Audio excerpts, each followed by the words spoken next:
de l'année 2014. Et je commence pour vous souhaiter à tous une très très bonne année. Santé d'abord, et puis pour la maison roumaine, je dirais longue vie à la maison roumaine, la vôtre. Bravo.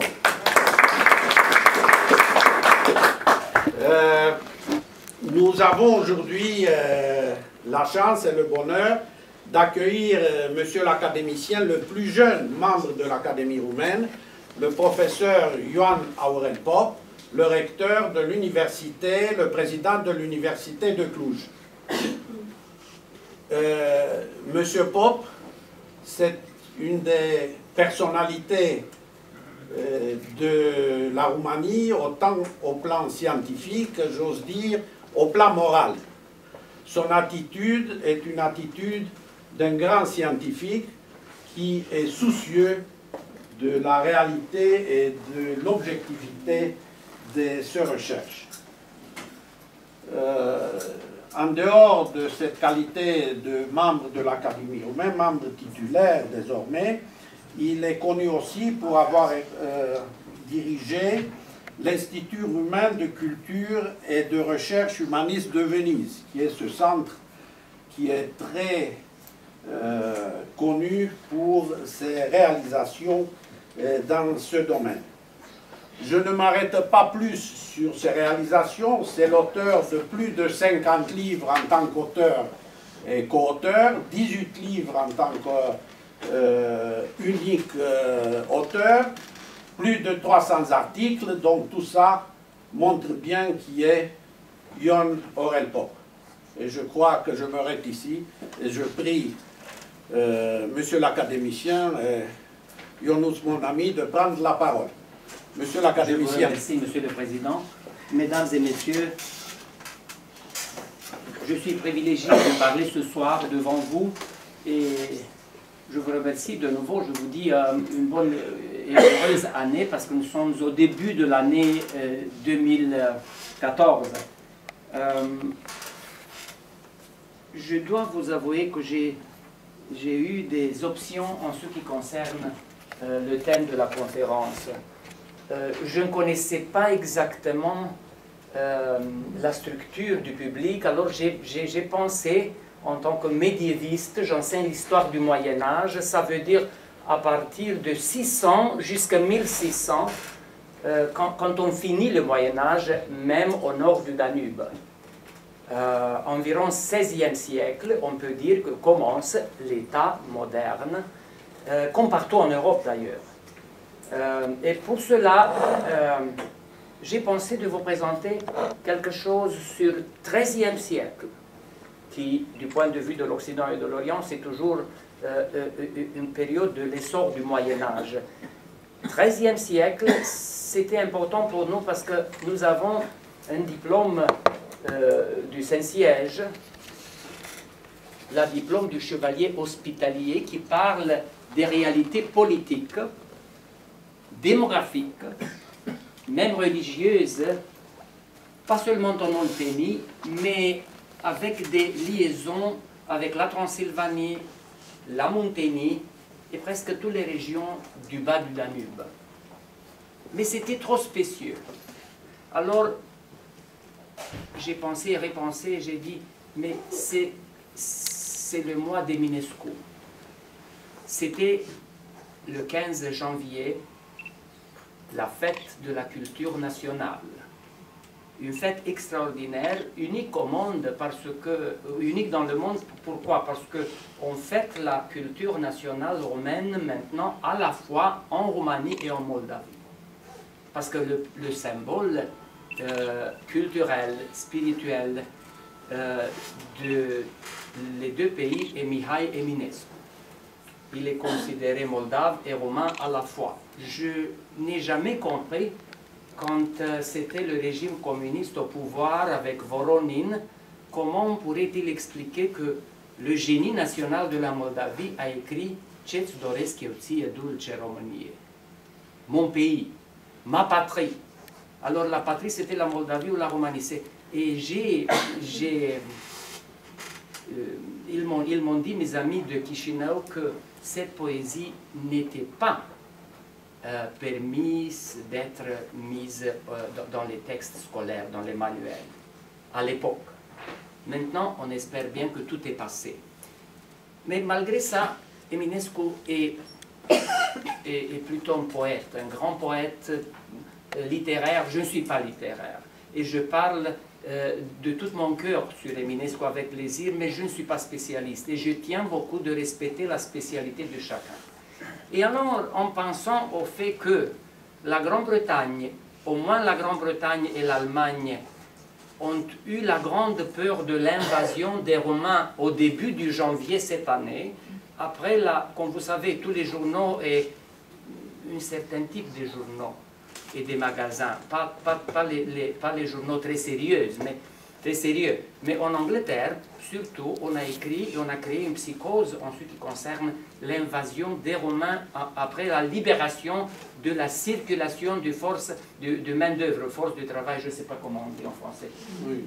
Mais vous comprenez, la libre circulation. Schengen. Oui. Comme vous savez, tout est passé, mais l'idée que les Romains sont quelque chose de très étrange en Europe, ça reste. Nous avons eu la chance, ici à Paris, il y a 2 soirées, de rencontrer un garçon qui, en nous entendant parler, il nous a dit « Mais vous êtes romain. » Et je sais que le romain, c'est une langue latine. Et ça nous a fait un grand plaisir parce que récemment, j'ai été aux États-Unis et quelqu'un m'a dit que toujours le roumain est étudié à côté des langues slaves. Et qu'on enseigne souvent que le vocabulaire est slave, que les Romains ont des racines latines, mais pas très claires, et des choses de ce... Et c'était à l'université Columbia de New York. C'est pour cela qu'on a beaucoup à travailler, nous devons travailler et nous devons faire connaître l'histoire de notre peuple et les réalités historiques du bas du Danube. Comme vous savez, selon le dernier censement, en Roumanie vivent environ 20 millions d'habitants. Jadis, nous avons eu 23 millions, mais maintenant, avec 1 million en Italie, presque un autre million en Espagne, et d'autres 100 000 et même millions aux États-Unis et partout en France, c'est difficile à apprécier exactement le nombre des Roumains. Je laisse à part les Roumains qui vivent en Bessarabie, dans la République du Moldavie, qui sont toujours des Roumains. Maintenant, vous savez que récemment, la langue a été déclarée de nouveau comme langue roumaine, comme c'était normal, pas langue moldave. Moi, je ne parle pas la langue transylvaine, malgré le fait que je vis en Transylvanie. Mais, vous savez, la politique crée des monstres. L'année passée, j'ai été en Monténégro et je connais un peu le serbe. Et j'ai dit, mais vous avez une très belle colorature du serbe ici en Monténégro. Et le président de l'Académie m'a dit, c'est pas le serbe, monsieur, c'est le monténégrin. Mais comment vous avez inventé une autre langue ici? Mais oui, parce que le pays s'appelle Monténègre et nous devons appeler la langue monténégrin. J'ai dit, oui, c'est votre affaire. Alors, politiquement, on peut créer même des langues.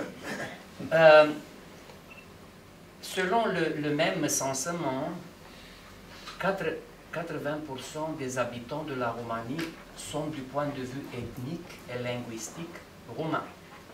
Alors ça veut dire que comme on utilise les notions chez nous, en Europe centrale orientale, ils sont de nationalité roumaine 80%, parce qu'en roumain, nationalité signifie ethnicité. Nous avons, comme vous savez, la parole cetățenie, citoyenneté.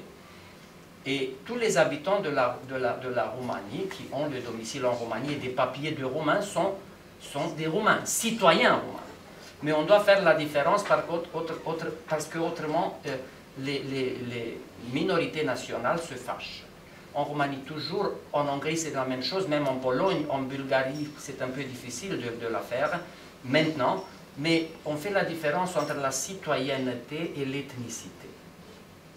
Et alors, 80% des Roumains, des citoyens roumains, 90% sont du point de vue ethnique roumain, et 10% sont des minorités nationales. La plus nombreuse, comme vous savez, 6%, 6,2% plus exact, sont les Hongrois, qui sont concentrés en Transylvanie. 2,8% sont des Roms. 2,8% selon leur déclaration, parce qu'on ne peut pas faire un censement autrement. On doit demander tout le monde, et le monde peut dire que n'importe quoi sur la nationalité, et le censeur doit marquer ce que la personne dit. Alors, presque 3% sont des Gitans ou des Roms, et le reste sont des très petits groupes, des groupes slaves, surtout, Russes, Ukrainiens, Serbes, et très peu d'autres groupes slaves, puis des petits groupes d'Arméniens ou Grecs concentrés dans certains endroits. Par exemple, une ville de Transylvanie s'appelait jadis Arménopolis, c'est Gerla. Mais les Arméniens de Gerla sont magyarisés depuis longtemps. Et ils déclarent en hongrois que sont arméniens. Alors, il y a des choses étranges de ce point de vue. Mais en Roumanie, toutes les minorités sont libres de se manifester, comme vous savez, et de plus, 18 sont représentés dans le Parlement roumain. Par exemple, la minorité italienne compte en Roumanie entre 2000 et 3000 membres, et ils sont représentés en Parlement, avec un droit de voter qui est égal avec le droit de n'importe quel député ou membre du Sénat. Le pourcentage en Transylvanie. Je vais vous dire, en Transylvanie, je vais vous expliquer parce que je suis de Transylvanie. En Transylvanie, les Roumains sont 78%. 78, presque 80%. Et les Hongrois sont 17, c'était 16,68 ou quelque chose. Disons 17% en Transylvanie. Dans certaines régions, la Roumanie, vous savez, compte 40 départements. Dans 2 départements situés au centre de la Roumanie, les Hongrois sont majoritaires. Les Hongrois de souche sicule, ou c'est clair, qui est autre chose. Je n'ai pas le temps de vous expliquer les différences, mais ils parlent en tout cas un dialecte hongrois. Et ils se déclarent depuis le 19e siècle hongrois, malgré le fait qu'ils ont conservé leur spécificité sicule. Mais dans ces 2 départements, les sicules, environ 380 000. 380 000. Covasna et Harghita. Alors, je voudrais vous expliquer que malgré les préjugés, la Roumanie est un État assez homogène du point de vue ethnique, parce que si 90% sont ethniques, du point de vue ethnique roumain, alors on n'a pas des grands problèmes de ce point de vue. Je vous explique ça parce qu'au début des années 90, après la chute du régime communiste, on m'a souvent demandé à Stockholm, à Budapest, à Belgrade, même à Paris, que maintenant c'est le temps de déchirement, le temps de désagrégation. Et après la Yougoslavie, c'était le tour de la Roumanie.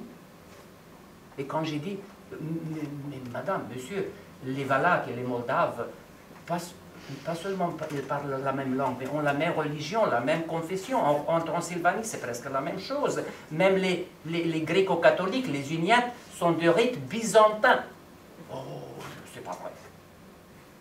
Alors, la méconnaissance du passé et du présent peut créer des illusions et des fausses interprétations. Mais passons. Pourquoi les Romains sont un peuple étrange de ce point de vue? Parce que malgré le fait que leur appartenance à la latinité n'a été et n'est pas mise en doute par les personnes, par la majorité de ceux qui s'entendent, qui connaissent le problème, en Occident c'est difficile de croire et de comprendre, surtout pendant les dernières années quand on fait la confusion entre Rome et Roumain. C'est difficile à croire qu'un peuple qui a la même origine avec les Français, les Italiens, les Portugais, les Catalans et tout, comment on peut expliquer ce peuple isolé? Parce que les Romains sont l'unique peuple latin isolé de la masse de la latinité. Même les nœuds latins qui vivent en Amérique latine, ils sont presque tous groupés, de Rio Grande del Norte, au sud des États-Unis, au Mexique, jusqu'à la Terre de Feu, tous sont groupés et parlent l'espagnol, à l'exception du Brésil, mais toujours langue latine, le portugais. En tant que les Romains sont isolés dans un mer slave. Comment on peut expliquer ça? Seulement avec la connaissance de la latinité orientale. L'Empire romain a eu un grand développement en Europe orientale. Et comme vous savez, les frontières de l'Empire romain sont étendues jusqu'au Tigre et Euphrate. Et de là, puis ils ont pénétré, même en Europe, jusqu'au nord, en Bretagne et partout. C'était un État qui était étendu sur 3 continents. Et presque partout, l'Empire romain a réussi à mettre le sceau de Rome. C'est vrai que les Romains, les intellectuels romains, jusqu'à récemment, on dit que la latinité n'a pas été une conscience continue. Ça veut dire que les Romains ont perdu leur lien avec Rome pendant le millénaire silencieux, disons. Quand on n'a pas eu des chanceliers, on n'a pas eu des écrivains, on n'a pas eu des... Et on a dit souvent, et on dit même aujourd'hui, que pendant la Renaissance, avec les humanistes italiens surtout, qui sont venus chez nous à partir du 15e, 16e siècle, les Romains ont été capables de trouver par leurs intermédiaires leur origine romane. Parce que les humanistes italiens étaient bien élevés, éduqués. À Rome, ils connaissaient les œuvres antiques et connaissaient que la Dacie a été une province romaine. Et alors ils sont venus et ont expliqué à certains Romains intellectuels cette chose. Même en Transylvanie, souvent, existe cette préjugé que l'école transylvaine, pendant le XVIIIe siècle, a créé parmi les prêtres au début, et puis parmi tous les autres intellectuels laïcs, l'idée de la latinité. 2 ou 3 décennies de recherche, et c'était pendant le régime communiste, ont mis en valeur le fait que j'ai compté 35 humanistes italiens seulement pendant le XVIe siècle qui affirment que les Romains proviennent de Rome et que leur langue est une langue latine corrompue ou une langue italienne corrompue. Ça dépend.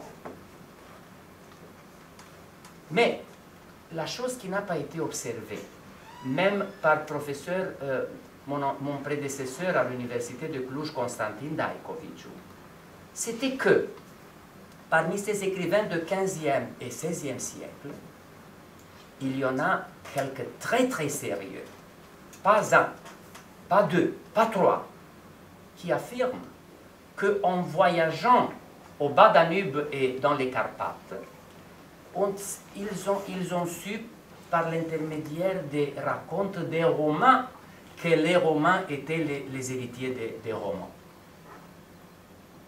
Un d'entre eux, qui s'appelait Francesco della Valle, est venu en 1536 au monastère d'Alo, à côté de Trgovište. Il a été très bien reçu, heureusement, par les moines orthodoxes de cet monastère,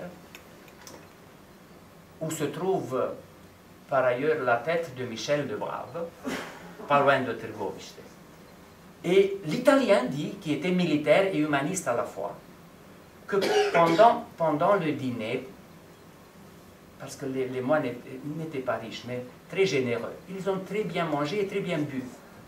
Et à la fin, il dit que il a été très étonné de savoir l'entière histoire de la conquise de la Dacie par l'empereur Trajan, racontée par les moines qui étaient presque illitérés. En tout cas, ces moines orthodoxes n'avaient jamais étudié en Occident. Ça, c'est sûr. C'est seulement eu un exemple. Puis d'autres qui disent « Ah, mais ils parlent une langue qui est latine. » quand ils sont de petits enfants, de leurs parents. Mais quand ils sont grands et ont envie d'écrire, ils utilisent le slavon. Ça veut dire que le slavon était une langue de culture et de l'Église, la langue, disons, érudite, comme c'était le cas en Occident avec le latin. En tant que la langue parlée était une langue très semblable à l'italien et au latin. Et j'ai compté environ 12 exemples d'Italiens surtout, qui ont dit, mais les Romains sont ceux qui m'ont raconté ça. Ceux qui a observé pour la première fois pendant le régime communiste, c'était le professeur Șerban Papacoste, un membre de l'Académie romaine à Bucarest. Un de ses élèves a fait même une thèse de doctorat qui s'appelle Romanitatea Românilor. Et celui qui avait écrit cette thèse était Adolf Armbruster, un Allemand de Roumanie, qui puis est revenu en Allemagne. Il est mort maintenant, mais la thèse a créé beaucoup de problèmes, des rumeurs, parce qu'il était des personnes qui n'étaient pas envie de croire ça, malgré le fait que les textes étaient tous mis en page en latin. Sans la traduction roumaine, mais en latin, c'est international. Chacun peut lire et expliquer de quoi s'agissait-il. Je veux dire que les Romains, certains Romains, pas tous, même aujourd'hui, un berger ne sait pas s'il est latin ou non. Je parle d'une partie de l'élite, comme en France d'ailleurs. En France, au XVIIIe siècle, 80% de la population était illitérée. XVIIIe siècle. Le siècle des Lumières.